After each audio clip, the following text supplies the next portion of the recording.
Welcome back to the channel दोस्तों। और अगर आप एक बार्सिलोना फैन हैं और अगर आप सोच रहे हैं कि बार्सिलोना कौन सी दिशा में जा रही है इस ट्रांसफर मार्केट में, जो शुरुआत में हम लोगों को काफ़ी प्रॉमिसिंग लग रहा था जुआन गार्सिया के साइनिंग के बाद, तो आपको सिर्फ दो चीज़ करना है। एक, दोनों हाथ लीजिए, ऐसे कीजिए और ऊपर वाले से प्रार्थना कीजिए कि कुछ हो जाए, क्योंकि इस वक्त मैं बोल रहा हूं और मैं दावे के साथ बोल रहा हूं, किसी को कुछ नहीं पता।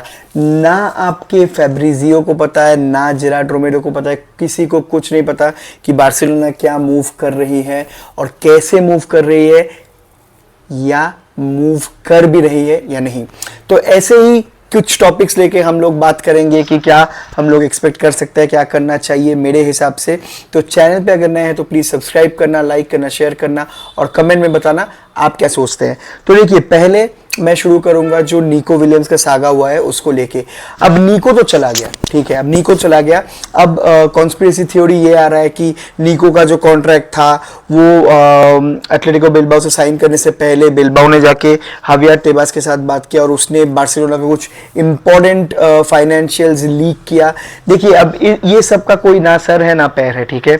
हावियर टेबास को हम लोग इतना गाली देते हैं, ठीक है, गलियाने का ही वो डिजर्व करता है, लेकिन यही सारे ला लीगा क्लब्स में जाके भी उसको वोट किया फिर से पावर में आने के लिए। तो दोष इन लोगों का भी है, ठीक है, ये यहाँ पे कोई दूध का धुला नहीं है। आप ये तेबास को लाएंगे इसका ये सब हरकत देखने के लिए और इसको फिर से वोट पे जितवा के भी लाएंगे। तो अगर तेबास ने भी ये किया होगा, मेरा 2 सेंस माने तो मुझे ये लगता है, अगर मैं प्लेयर होता तो मैं किसी का नहीं सुनता, किसी का नहीं सुनता।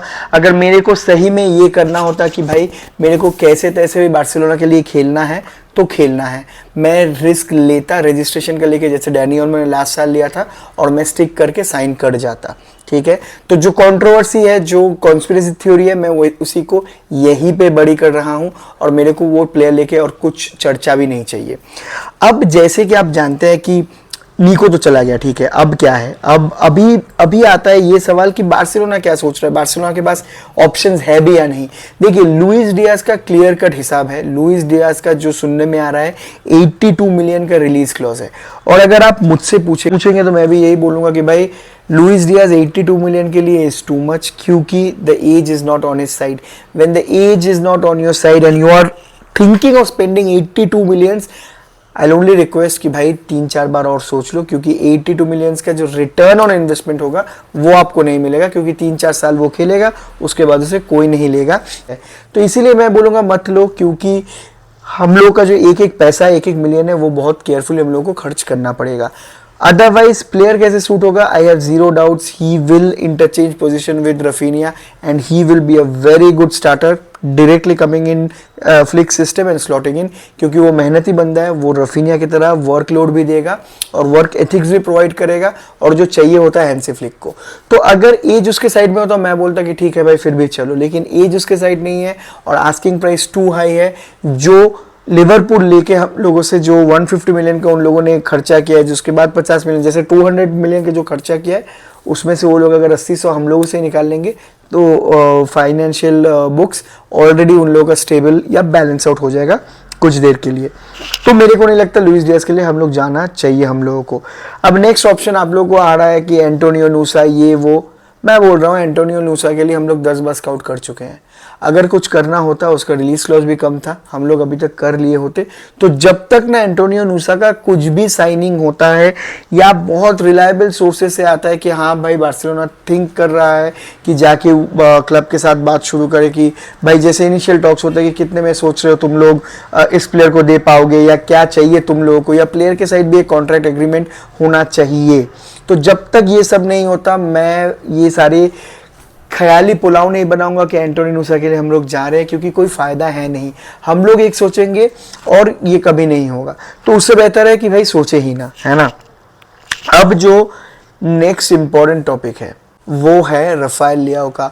अभी सोर्सेस का माने तो Rafael Leao has been offered to Barcelona. देखिए ये बहुत दिन से चल रहा है, ठीक है, लेकिन जैसे ही काया पलट हुआ है एसी मिलान पे, जैसे ही नया कोच का ऐलान हुआ है, उसने पहले ही बोल दिया कि भाई कुछ कुछ प्लेयर्स को मैं नहीं छोड़ूंगा, ठीक है। जैसे आप देख पा रहे हैं कि उसका गोलकीपर जो है वो चेल्सी में नहीं आ रहा है, अभी वो बोल रहा है मैं भी खुश हूँ, मैं रह जाऊंगा इधर। अब राफेल लियाओ को भी इतना समझ में आ रहा है कि नहीं भाई, एसी मिलान तो ये बोल रहा है कि हम लोगों को दरकार नहीं है अभी और छोड़ने के लिए, लेकिन र्यूमर्ड अमाउंट था कि 70 से 75 हम लोग दे सकते हैं। अगर आप मुझसे पूछोगे ना कि नीको के बाद आपको किसको चाहिए, ठीक है, मैं बोलूँगा लियाओ को ले आओ, क्योंकि हर बंदा आपके लिए वो वर्क एथिक्स नहीं देगा, वो अंडरस्टैंडेबल है।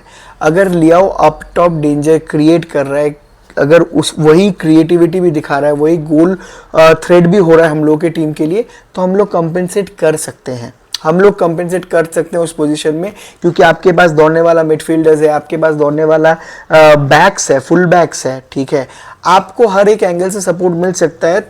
और अगर आप 30% भी ऊपर लोड ले लोगे प्रेसिंग का, प्रेशराइज करने का ओपोनेंट को, तो बाकी लोड जो है वो बैलेंस हो जाएगा पूरे टीम के अंदर। तो मेरे को लगता है कि ये ना इस पॉइंट ऑफ टाइम पे अगर आप चाहो जाके एसी मिलान से बात करो, अगर वो लोग बोलते हैं कि ठीक है भाई छोड़ देंगे, अगर 80 तक भी मांगते हैं ना, तो लियाओ के लिए दे दो, क्योंकि वो फ्यूचर प्रोस्पेक्ट भी है।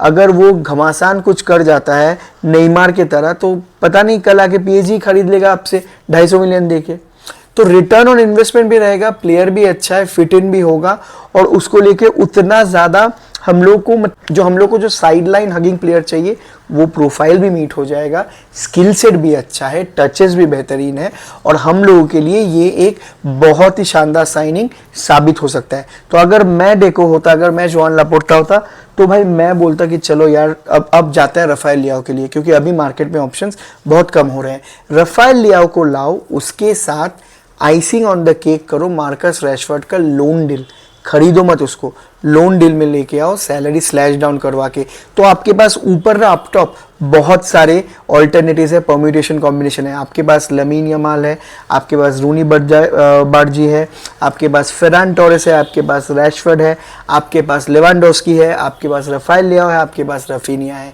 Which is more than enough. Plethora of options आपके पास खुल जाएंगे, आप एक टीम के अनुसार अपना टैक्टिक्स भी चेंज कर पाओगे।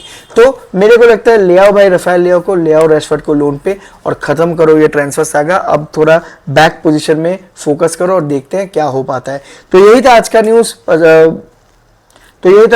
अगर आप सभी को ये अच्छा लगा है तो प्लीज़ चैनल को सब्सक्राइब कर देना, एक लाइक दे देना, कमेंट में बताना आपको क्या अच्छा लगा है। तब तक के लिए वेस्कायल बारसा।